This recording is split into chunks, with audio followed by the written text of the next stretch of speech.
Hello and welcome to the next episode of the podcast on negotiation. And today we have a very special guest, Robin Kencel. It's great to have you with us. Thank you for inviting me in, Remy. I'm really looking forward to our conversation today. Guys, Robin is an amazing person. Guess what? I mean, she is like the modern Renaissance woman. Yes. Not only is she a successful business person, she is engaged in the local community. She's a ballroom dancer. She's a spiritual leader. She is a coach.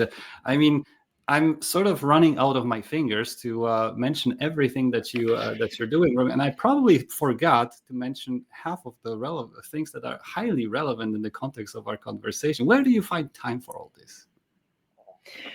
You know, my parents owned a nursing home, so growing up, the nursing home was always open. I learned to never waste time and to always be busy with something. I mean, my mother had us going from thing to thing to thing. So I think I find time because I use my time very prudently. I'm very clear with what my priorities at the time are. And some people think I don't sleep, but Remy, I find sleep really important. I wear one of those rings that measures the quality of my sleep. And if, I'm very self-competitive. It's always me versus me. So if I don't get a good score, I will put that head right back on the pillow because I know it will pay off during the day in dividends. And that's amazing. If you replace Robin with Remy in that sense, in this answer, it would probably be quite an accurate description of my perspective on life. And I'm glad that we silently agree on this. Robin, throughout your days, how often do you negotiate? Pretty much throughout the entire day, Remy. I mean, think about it. Even when you get up in the morning, like I negotiate with myself.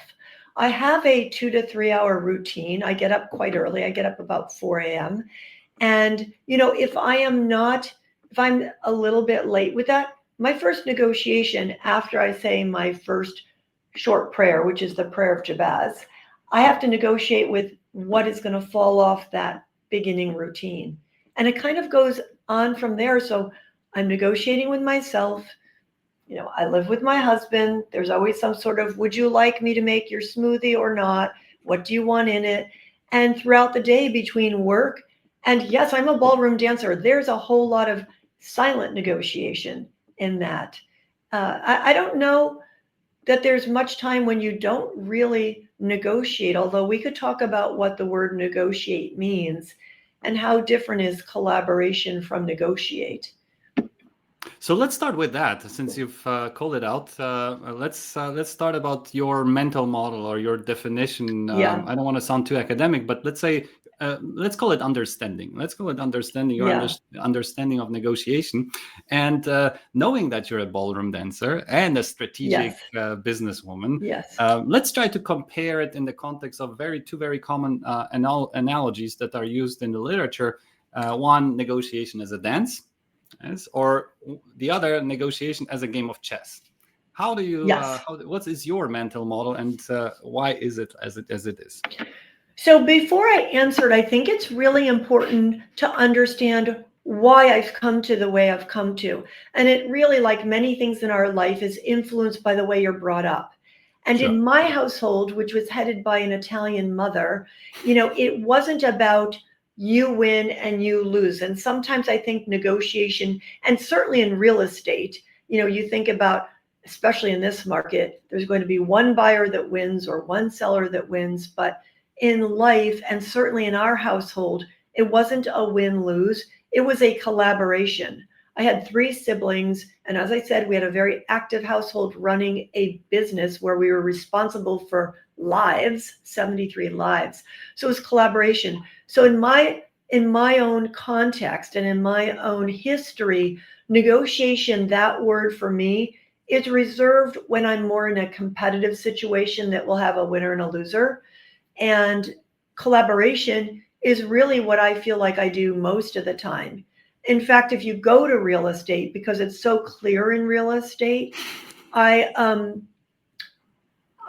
approach the mindset always of trying to have a positive experience for everyone.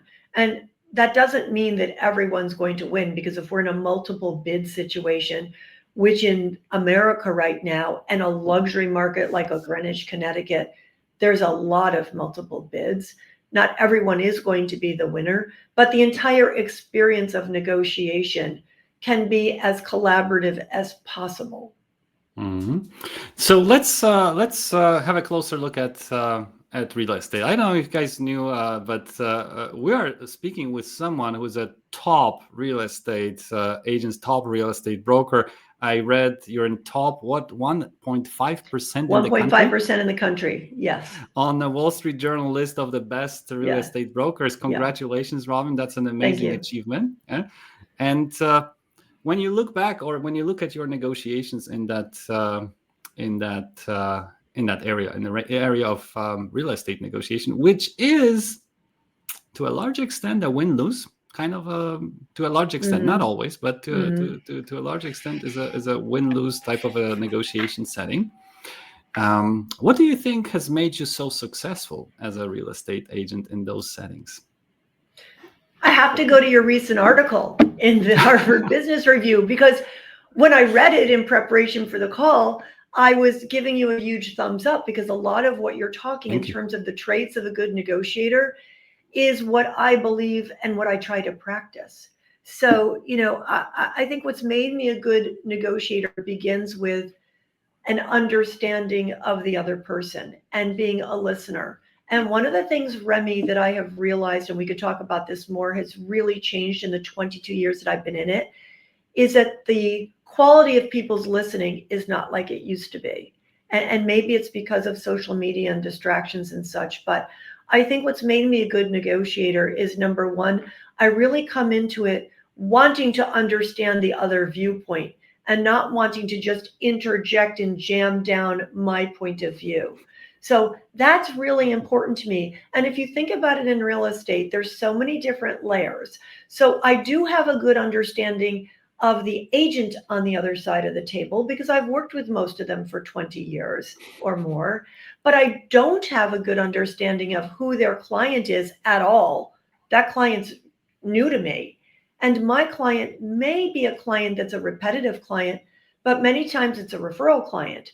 So, understanding their perspective from everything from how they prioritize what's important in a home, but then within a deal, and how they like to negotiate, what their style of negotiating is, means I have to really listen, not just with my ears, but what I see before me, the body language that I'm reading, which, by the way, a lot of this is what happens in spiritual direction. As a spiritual director, I'm accompanying someone and I'm listening very intently to help them discover, their path. And I'm doing the same thing here. I'm listening very intently with all of my senses so that I get maximum information that I can guide them properly to, what their goal is. Right. So I think that that's one of the things that's made me successful. But the other thing, and I say this because I run a small team, and they always say this back to me, that I stay very calm, but emotionally I am not involved. And I say to them all the time, let it run off your back like water runs off a duck's back. It's really important that you stay calm, not just because it will help the setting and it will help the feeling and it will help the emotionalism, but you'll be able to listen better and respond better if you're not yourself getting ramped up, and you'll help everybody else come down. I think it's really important that the agents in a transaction, help set the tone. We are the experts. We are the professionals. And it's highly emotional for many people when they're buying or selling a house. So I think the second piece that really helps me is I'm very good at staying calm in very complex situations and very emotionally charged situations. The other thing is I come from in my case, a Christian perspective, whatever, a faith base. And so I'm really trying to do good. I mean, my goal is not my paycheck. My goal is to help someone be successful with what they are looking for and to exceed their happiness expectation. So that's the way I come into it. I come into it trying to make a stressful situation a positive experience for everybody. That is really most important to me, because relationships are most important to me. That sounds amazing, and indeed, it's very much in line with with what we just recently published on negotiation performance. What's your trick, Robin, when it comes to turning your interactions with clients into a synchronized ballroom dance rather than a strategic game of chess? Yes, you write about rhythm, flow. How Yeah. do you, because at the beginning we don't know whether they know our steps, and Yeah. we certainly don't know theirs. But the question is how to bridge the gap. Yes, we see someone for the first time, and we want to turn it into a dance, as I understood your initial Well, answer. Remy, it's really interesting because I have just relocated to Florida. So I have just changed dance partners. And my new dance partner is incredible. He's Russian and very, very top in the world, and has a clear foundation that even before we began dancing, he was going through the elements of the foundation. I mean, some of what I knew, but his languaging was different, and the way he prioritized them were different for me. So getting the structure or the scaffolding in place before we began dancing was critical. And this is exactly how I approach my relationships in real estate. The first few times that, let's say it's a buyer, I'm out with a buyer, I'm not in my head busy thinking about how I'm going to structure an offer. I'm busy gathering information and pointing things out to them, helping them get familiar with the town and the different locations. I have a very long history in construction and renovating homes. So when I'm looking at homes, I'm very knowledgeable about what I'm looking at, from architecture, construction, and I'm starting to educate them. Much like I'm being educated in dance right now, even though I have this big history in dance, I'm fresh and open to learning this new scaffolding and structure. And that's how I actually approach my buyers or my sellers. First, getting the language down, and first getting the scaffolding in place. And then I look at how they are reacting and how they're taking in information and what they feed back. So before we begin our dance, we have to have a way of communicating, and we have to build trust. If we don't have trust, we're not going anywhere. And I know you talked about trust in your article, but it's interesting. People like to say, yes, I trust my realtor or I trust my dance partner. And it's not until you're tested that you really understand how deep the trust is. So in real estate, I think the trust is tested when you're in a multiple bid situation, Right. when a buyer might like something that you see some concerns with, that you need to share those concerns. And in dance, the trust is really tested when you get on the competitive floor, or when you're being asked to do something that might be counter to what you were told in the past, right? And sometimes, for me anyway, in dance, I always use my brain and think, does this make sense? Why are they saying this? Does it make sense with all my cross training, all my knowledge? And if not, I will speak up and ask questions. And in my real estate world, I really encourage my clients to ask questions, and I want to make them very educated. I want them to know as much as I know around whatever it is that's relevant to their transaction. And I think that builds trust, because it's true. Knowledge gives you comfort, and knowledge is a piece of gaining trust. Indeed, yes. So, it seems that we have an echo. Maybe. Oh, no, we're good. We're good again. So, you're saying listening. Yes, that's number one. Listening to what someone is willing to reveal. Listening to what's important to them. Listening to understand their interests, and then come across as a credible source of information, someone who has the experience to deal with the complexity of the situation that they are encountering. Are those the secrets of trust building in real estate? Yes. Yes, and I think it's interesting because people have come to us because we are credible because of our track record. But Yes, you always have to prove yourself, right? sure. Just having a track record is one thing, but it's what are you doing for me today in my situation? Yes, exactly. So, then that would be the third element, performing in a competitive situation. Yes, you mentioned that Yeah, as well, yeah. both in the context of ballroom dancing as well as in negotiation. I'll tell you something that I find that's really interesting in recently, because there's so much information available to, lay people now in real estate.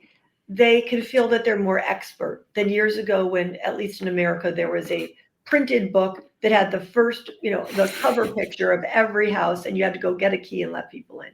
Now they've got all these tools online that they can get Yes, information, and so they feel very expert. So when you go in and they're preparing a bid, let's say, and they're valuing for themselves, what should I offer? What is this worth? They're basing it a lot on what they've seen on screen and what you've told them. But I've been very interested to see the shift recently where a lot of this knowledge gained online is almost taking precedence over what agents are telling them. And I think it's a dangerous thing. And I think it's a little bit of a message I would want to say, that be very careful, because what you're reading on screen, online, through the Zillows and through the third parties is not giving you the full information. It's sure. giving you an algorithm that's based on information that they can get in the public domain. So, I mean, and we always explain this, my team and I, to clients, but it's a little bit more of a challenge than in the old days where there wasn't any information available. And don't get me wrong, I love that my clients are out seeking information and getting information and challenging my thoughts on a number, but it could you've got to be careful that you're not over investing in what you're learning versus what you're also hearing. That makes a lot of sense. That makes information is a source of negotiation power, right? I mean, and Yeah, it's important to validate it from various validator yeah, sources with different sources, right? So yeah. algorithms with expert knowledge and expert knowledge with algorithms. Robin, let's focus on the buyers and sellers because probably many of our viewers and listeners will be interested to find out, hey, what do I need to do if I'm selling? How can I sell for the highest possible price? Apart from the Right. fact that they should contact you as their agent or sign up you as their agent, and then we'll go to the buyers. How they Sure. can buy, how they could buy at the lowest possible price, knowing that it's a competitive, usually typically win-lose. Maybe not, maybe you will change my opinion, but at least that's how I view it from the distance, without deep expertise like you have. So Yeah. let's start with Yeah. sellers or buyers. What do you prefer? Let's start with sellers, and let's talk Sellers. about the industry, because I come out of consumer products where there was a lot of information online and there was a lot of statistical information online. It's very interesting. When you're pricing a house for a seller, there are no statistical models that can tell you what the perfect price would be for your house. You have Mhm. history, but no two properties are alike. The land there's some Sure. commonalities, location, but when you look at the number of variables from the land and the quality of the land and the location of the land to the structure itself, the architectural design, the quality, the size, the condition, on and on and on, the floor plan, there's so many variables that to find like-minded, to do a comparable, to come up with a very confident price opinion. If you're in a New York City and you're in a certain line of a condo building, much easier than if you're in a Greenwich, Connecticut, where there's different areas and there's a lot of variety in the homes. So the first thing is, even before you get to your final pricing, is prepping a home for the market. Sure. And what I would always say, if sellers want to get the highest price possible, they have to make the home and the land look as attractive as possible to the widest population. And that means changing your mindset from being a homeowner to being a steward of the property where your goal is to get the highest price.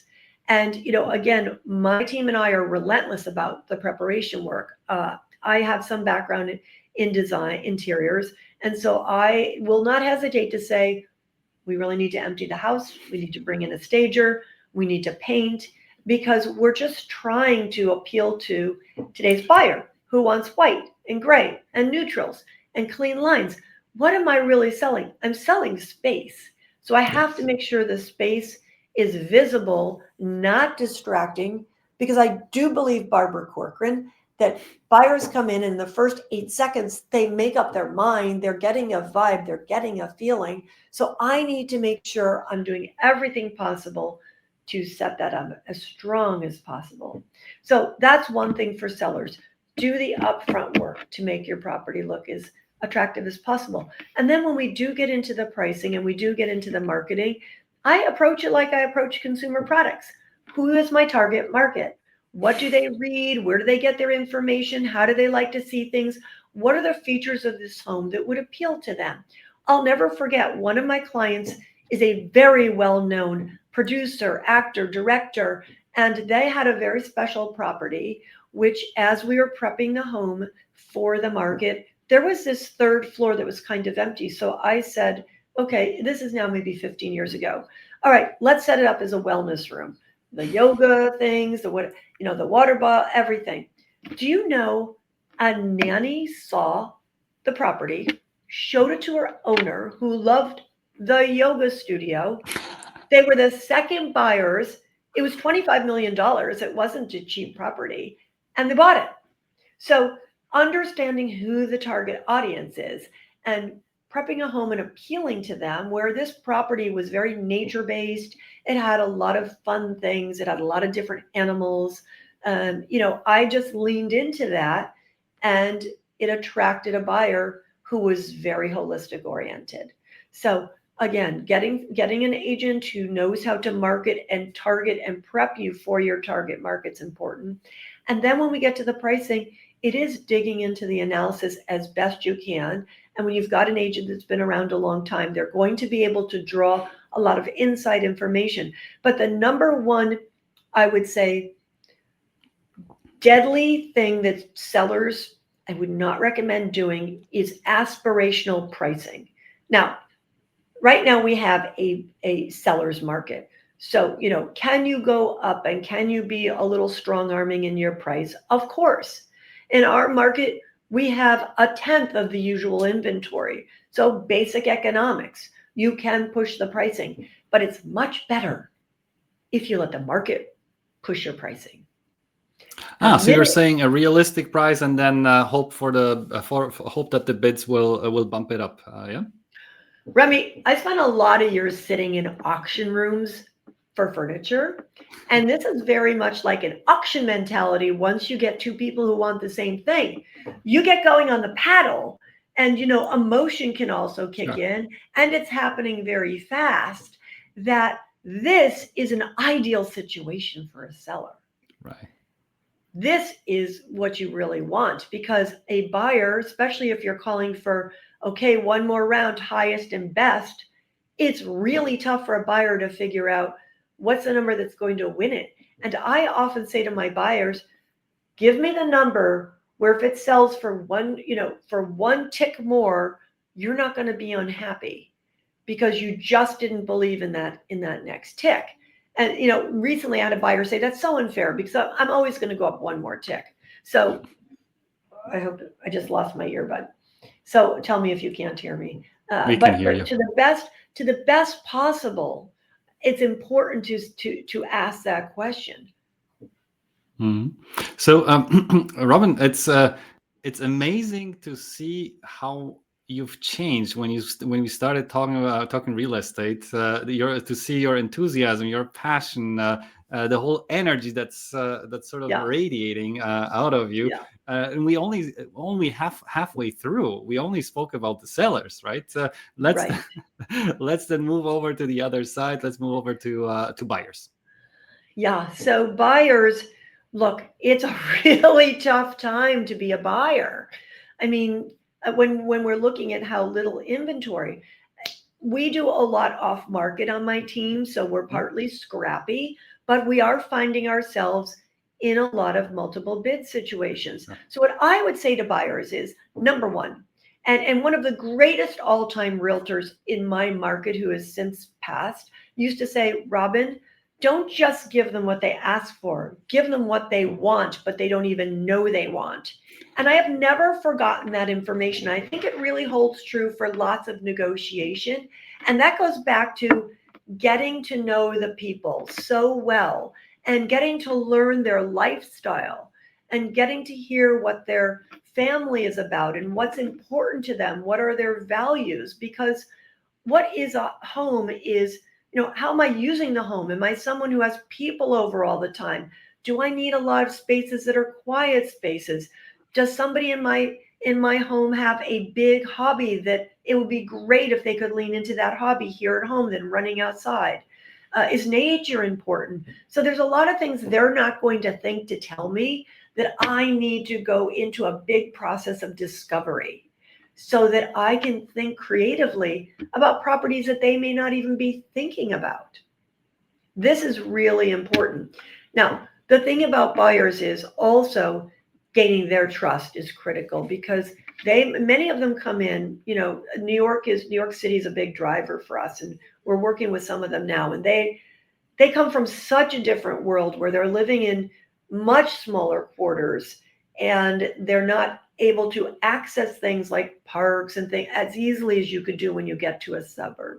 So educating them and getting them, a lot of times I'll say, go out to lunch down the avenue, go sit in the library, go get to know the town, get to know the different areas, because how are you going to, if you just pick a house, but we've got 43 square miles, you might have picked the wrong area. So go and do the work and get to know what are you really liking about our town versus just the reputation of our town.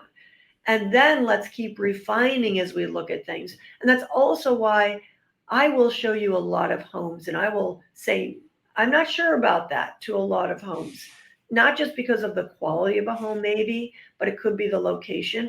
And so look, it's ultimately the buyer's decision, but I want them to be really well educated. I am not driving them to a property down the best side streets so they get the best view. Our first home in our town was sold to us without telling us that there was a parkway on the other side of the trees. I'm never going to do that to someone. I'm going to show you all the different ways to get to your property and where it's located so that you can make a really informed decision. That's what I want buyers to do, make a really informed decision. And then when it gets around the pricing, to stay calm, but know, if it's a good property, it's going to be a fist fight. There's just no way around it in 2025. So buckle up. And if you're going to play, recognize that, will you overpay? Yeah, in many cases, and ourselves, we just recently bought a property somewhere else and we definitely paid, higher than the market price, but we just figured in our research, it's going to be fine long term. So that sounds amazing. So there's, it seems that the way market structure or market procedures, let me call it that way, in the US real estate market, they seem to be somewhat different than in other places in the world because you guys seem to have replaced at least part of the negotiation with the bidding process. And I was going to ask you about exactly that share. And what is the share of transactions that you actually accompany that are based purely on bids versus those where there's an extensive or intensive and extensive at the same time negotiation phase between a buyer and the seller, or multiple buyers and a seller? Oh, let me not mislead you. Even in a multiple bid situation, you win the bid. Now, this is not true in every market. Some markets, you win a bid, you give a certain amount of money to put a binder on the property. And that means nobody can interrupt it. In Greenwich, Connecticut, we're a little bit of the wild, wild west. Anyone can interrupt that bid until a contract is signed. That just happened to me on a huge property last week where we were the winning bid, and literally the day my buyer was going to fund the contract, somebody came in and interrupted our bid. So, there was a couple weeks. So once you win a bid, you still have to get through a building inspection. Sure. You still have to get through anything that came out of the inspection, the pool inspection, the radon, Sure. the termite, septic well, anything that could be involved. Then you might be going back to the seller, asking for a credit. There might be all of a sudden the seller, I've had this happen more than one time. Seller wants to stay in the house longer. Seller maybe that won't work for my buyer. Seller wants to remove, I've had a seller who's removed a number of light fixtures. It wasn't really clear in the beginning. So things can happen, and the negotiation can take sometimes 2-3 weeks, which, is nerve-wracking for a buyer, emotionally charged for everyone. So now you've got 2 lawyers involved, a buyer and seller, and not just one, usually multiple people, the agents representing them. You've got a lot of different personalities, right, that you're working through, and you're trying to resolve issues where people are seeing things differently.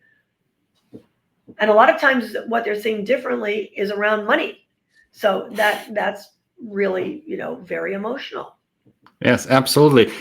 So let's talk about a situation which I've always wondered, and probably many potential buyers and sellers as well.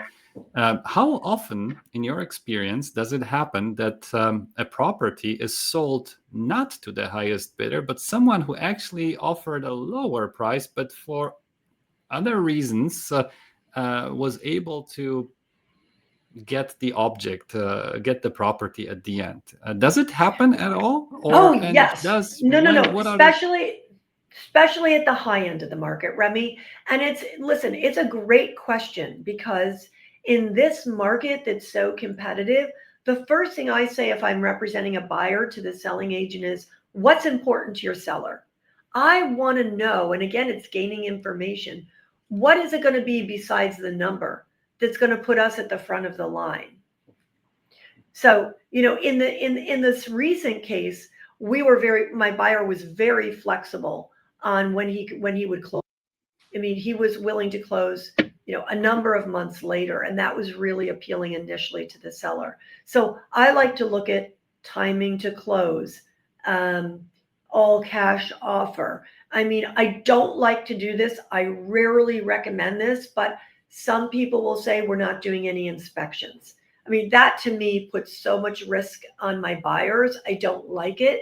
If it's a new property, new product, new home, and I really know the builder, and there's a 1-year warranty, Sure. and it's highly competitive, from my little perspective, I'm going to give the blessing to my buyer to say, fine, let's take it off. It certainly is appealing to sellers. So there are things I think that you can do, and knowing what's important to the seller is great, because then you can respond and craft your offer.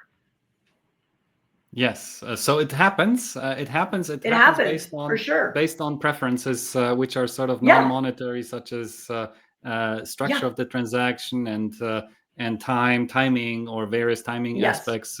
Okay, yeah, that makes a lot of sense. Which means this sort of emphasizes and underscores the role of listening. Yes, so if you guys want to Yes. buy cheaper, make sure that Yeah. you listen to the preferences of your sellers. Yes, because there might be reasons for them to accept your bid, even if it's lower than the highest bid, just because you fit better. And I'm going to respond to one thing you just said. In this particular market, which may be different from where you are, where it's so highly competitive, it's not that, I don't want to put it in people's head that you're going to perhaps get something cheaper, as much as you're going to put yourself in a more favorable situation. Right. There's not really deals happening today from we're buying under market, unless there's something that's a little bit of a red flag on the property right now, and the buyer's okay with the red flag. Mhm.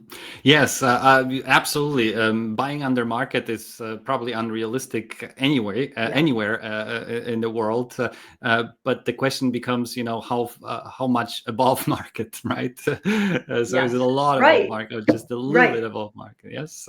Yeah. All right, Robin. What are the biggest mistakes when you look back at the real estate negotiations? Doesn't matter whether from the buyers or on the buyer's side or on the seller's side or real estate agent side, right? What are the biggest mistakes that you've observed, or maybe you've made them yourselves in the past, that you see in these negotiations and transactions? Yeah.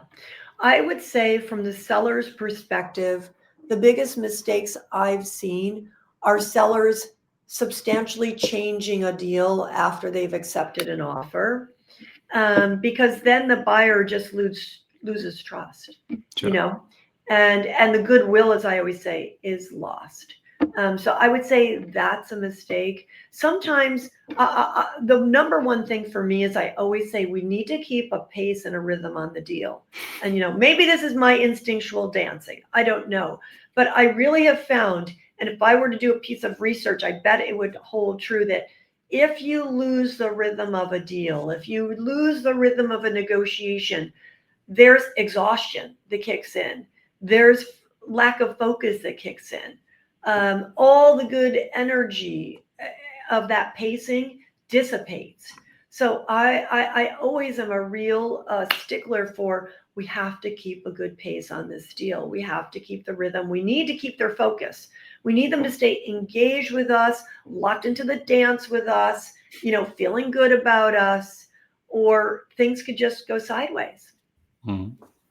Right. So, is it all about how do you translate the rhythm, the flow, the pace into let's say concrete steps in a transaction or a negotiation process? Does it mean fast, or does it mean appropriately slow, or what So does it? here's the thing.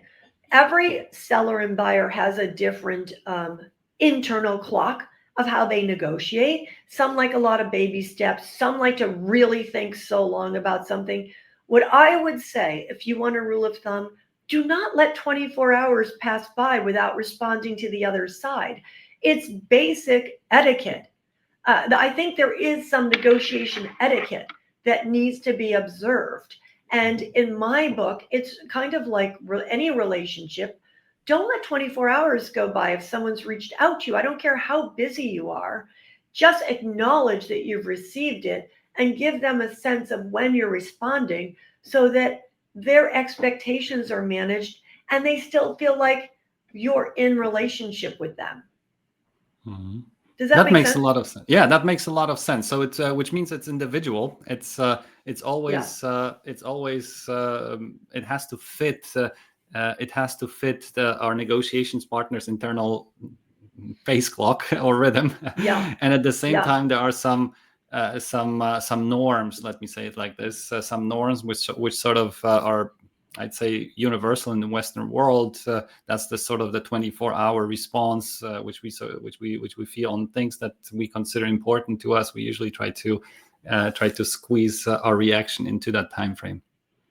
It's interesting. I think one of the lowest hanging fruits is being a good communicator. I'm exploring something different, a different project right now.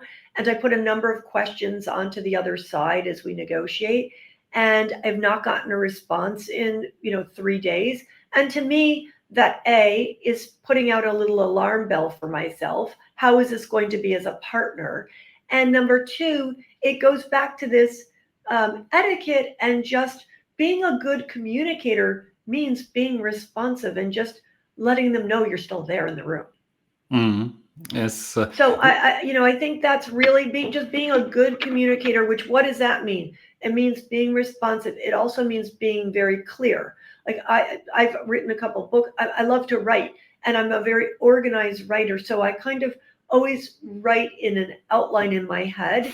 So you're very clear with topic, point, topic. I last year I took up improvisational acting, which I absolutely love. And one of the things I've learned from there is don't talk so much. Really, really synthesize your information and try to get it across as fast as possible to move the scene along. And you can say that in life too. Like, you don't need to take a whole 5 sentences if you can say it in 1 sentence. Yes, communication is negotiation is a communication. Every negotiation is a communication process. It's unavoidable, and the better we can communicate, the more successful we usually are as negotiators. Robin, I was thinking, you are an extremely accomplished person, right? Top 1.5% in the country. I mean, that's crazy. First of all, and second, I was thinking, when you look back at your career and think about your biggest success, your biggest negotiation success. I'm not sure whether it is measured in the size of the deal or in other parameters, in other dimensions. But what comes to your mind when you think about your success in a field where you're already extremely successful? And please be mindful that we don't have an entire day to mention everything.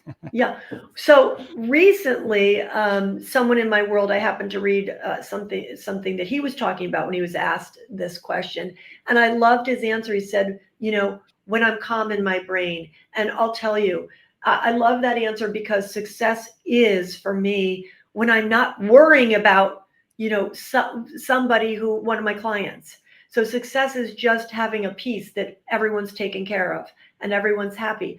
But my successes in real estate, okay, one of my largest financial deals was one of my successes only because I absolutely love this family. They're everyone from, and it's a very well-known family in America, but their family office, the people that take care of them.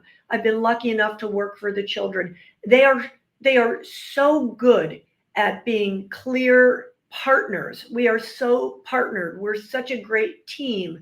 We respect each other. Everything's transparent. We have fun. I mean, that is a great success because I've partnered with them, 4 or 5 times. And it's always fantastic. So that's one. But equally successful was, I remember this older couple asked me to just come look at their condo as they started to think about down the line going to somewhere different. And because my parents run a nursing home and I have a nursing home administrator's license, I know what to look for.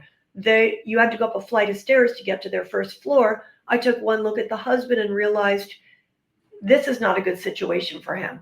I mean, I could read a lot of signs. And so I, encouraged them to immediately shift where they were going. And the timing could not have been so perfect because he got a diagnosis that would not have made him able to climb stairs much longer. So that to me is a success. Being aware, reading the room, taking action. I remember another one where an older person was very sick and was a hoarder. And we had to go in as a SWAT team and get that house ready so where we can make a substantial difference, where I've made a substantial difference, and where I've really partnered with my clients, and I felt like we really worked together and we respected each other and we were transparent and we listened and there was a lot of trust and fun, that's a success for me. And it's not just real estate, it's everything I do, know? Everywhere. That sounds like a huge exclamation mark. We're almost coming to an end, but almost at the end of our discussion. I was thinking also, since you've made so much experience with elderly people, and you have you grew up in I mean, not in a nursing home, but in a family that operated one. But when you sort of look at how perspective change with age, yes, on negotiation, on success. Do you see any patterns? And if yes, what are your observations when it comes to, how people negotiate, what becomes important to them, more important, maybe less important, and how do they perceive success in negotiation and beyond? So I think you're maybe asking me, as we go through life, do I see differences in how we negotiate and within myself as well?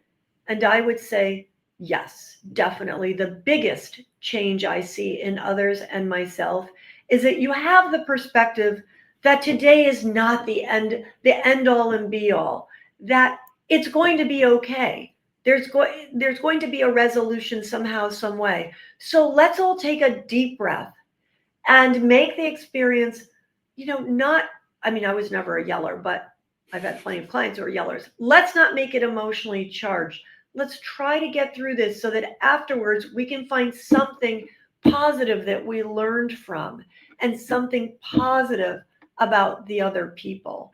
I think that's the biggest thing that I see. And I see that, some people as they're older that are my clients have so much wisdom around them because they've taken the lessons and now they take the time to apply them. And they know we're going to figure this out one way or another.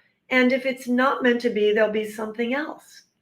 And I see that for myself as well. I mean, I've lost some big deals recently. I've had some big deals.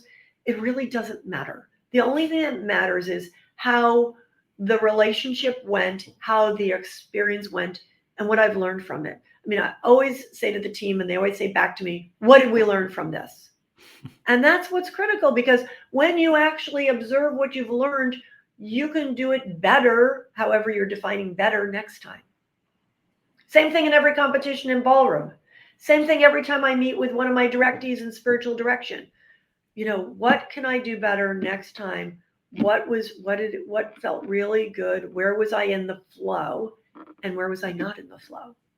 That's amazing. I love your perspective, and maybe we should schedule another one on exactly on this topic, because I can imagine that it's not only relevant to all of us, yes, but it's a topic which.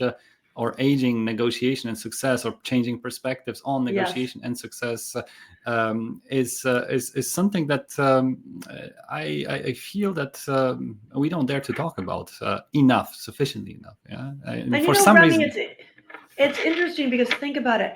A lot of people, before they become older, had a lot of power in their positions, whether it was work or within the family. And as you age, obviously, you're losing the natural power positions that defined you. So now how you negotiate and how you find your purpose, which is, a little bit what we talked about before the show, my Aging with Purpose platform, is critical to really keep yourself defined and fulfilled and growing. So yeah, I'd welcome a conversation on that. I've been doing a lot of thinking and talking about it. I know, guys. And if you're interested, there are a couple of videos which are very insightful and fun to watch that Robin has recorded with various guests, and you will find some of them on her website, but some of them I think on YouTube as well. Yeah? Yes. All right. My last question is always the same, and that's about greatness, greatness in negotiation, greatness in life. So I usually ask, not usually, always ask my guests about people who inspire them, or people that come to their mind when they think about greatness in negotiation. Is there someone, Robin, that comes to your mind when you think about great negotiators or people who have inspired the way you are negotiating right now? Yeah, I have to say two people. One is Mother Cabrini, which you might know was this little nun that came, got permission from the Pope to come to New York, and she was going to work with the immigrants. And she got here. No one met her when she got off the boat, and she went to the Archbishop, and he said, "Oh, I've changed my mind. I don't need you in New York. Go back to Italy." And she said, "No, I'm going to help the immigrants." And she did. And if anyone has read about her or seen the movie, she made an enormous difference among, orphanages and the sick in Manhattan. And what I love about her is she had to negotiate in the face of no. She had zero power in the ways that we measure power. She had no money. She was a woman. She didn't speak the language. She was doing something highly unpopular that they didn't even want to admit existed in fancy Manhattan. So that's one. And the other one is Condoleezza Rice, because she really broke through the glass ceiling.